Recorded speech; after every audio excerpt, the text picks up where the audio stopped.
Magandang hapon, Pilipinas. Narito ang Police News Express sa oras na ito.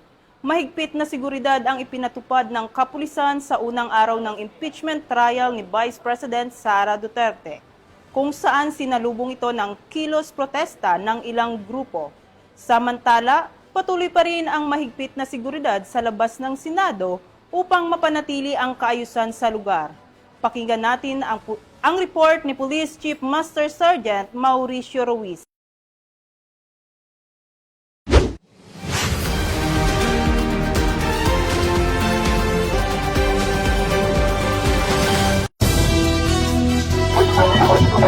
Tuloy-tuloy pa rin ang ating updates dito sa labas ng Senado na kung saan ang ating mga kapulisan mula sa iba't ibang distrito ng NCRP o kabilang ang Army NCRP patuloy pa rin sa pagbibigay ng seguridad at kaayusan dito. At ito po ang aking report.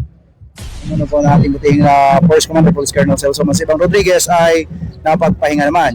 Sa pagdating naman po sa ating mga rallyista ay malaya naman po silang magpahaya naman na malaya po ang nagpahayag ng kanilang mga saloobin ay kami po ang RMFB ay nag-observe naman po sa tamang proseso o sa standard operating procedure.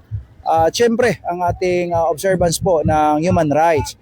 Yan po ang pinaka-importante at yan po ay karapatan po ng kababayan na magsagawa po ng ganitong kilos protesta. Pagdating naman sa RMFB, of course, maximum tolerance ay napakahalaga po niyan at inculcated naman po sa bawat isa yan. At bago pa naman tayo pumunta dito sa lugar, dito sa Senado ay na-brief naman sila kung ano yung dapat gawin bilang isang crowd control operator. So masasabi ko na ang RMFB naman po ay handa naman po mapaulan o mapainit ay nandyan lang po, laging handa. Siyempre sa gabay po ng aming butihing Force Commander Police Colonel Celso Mansibang Rodriguez.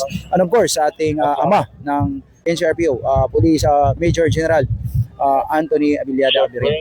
Of course, kasama po natin dito sa area of deployment ay galing po sa ating different police districts ng NCRPO at ang ating puwersa galing sa regional headquarters. Sama-sama po tayo sa tungkuling ito at dito po tayo masusukat kung gaano tayo katatag pagdating sa serbisyong pampubliko. Sinabi ko nga po kanina ay ang ating mga kababayan ay malaya po sila magpahayag ng kanilang mga saloobin at yan po ay unang-unang pinoprotektahan po ng RMFB, sampo ng puwersa ng NCRPO. Ako po ang inyong Police News Network Correspondent kasama si Patrolman Shubal, alagad ng batas, taga-taguyod ng Balitang Pulis.